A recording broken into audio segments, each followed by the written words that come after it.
So there's something big happening to the world right now that almost no one is talking about. And I think in the long term, this is going to change the way we all live our lives. And I'm talking about digital ID. This government will make a new free-of-charge digital ID mandatory for the right to work by the end of this Parliament. Let me spell that out. You will not be able to work in the United Kingdom if you do not have digital ID. Now, it might sound like it has nothing to do with economics or finance, and maybe it sounds boring, but the truth is, this is one of the most important changes that governments are pushing right now, and it's happening almost everywhere at the exact same time. In the US, at least 25 states have already launched digital driver's license programs. That means you can now pull out your phone instead of your wallet when you check into a flight, for example.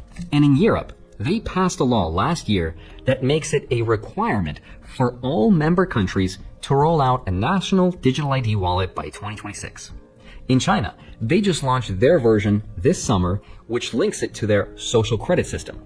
Countries like South Korea, Singapore, Nigeria, the United Arab Emirates are already doing this with their digital IDs. Now, you might have heard of digital IDs before, but I don't think most people really understand what it is because it's not being debated or talked about in Congress. It's not really trending on CNBC, and most people probably don't even realize that this is actually happening.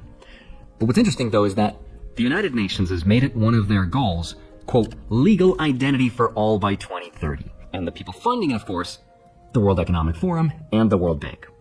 And now Europe and the US are writing all of this into law. In just the last decade, the number of national digital ID programs have doubled. Today, over 100 countries either have one or are building one right now. And when I first thought about it, at least on paper, it sounds kind of nice. It promises to cut down on fraud and make travel easier, and it onboards about 1 billion people who don't have any legal ID.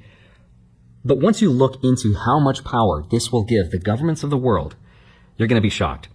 Once your entire identity is digital, whoever controls that ID can control a lot of power. And I don't think RFK Jr. is exaggerating when he said that this is turnkey totalitarianism. It lays the groundwork for global medical surveillance of every human being. So in today's video, I want to help explain exactly what this is, how it's going to work, how it's going to tie into our financial lives, and what you should be prepared for. So with that said, let's get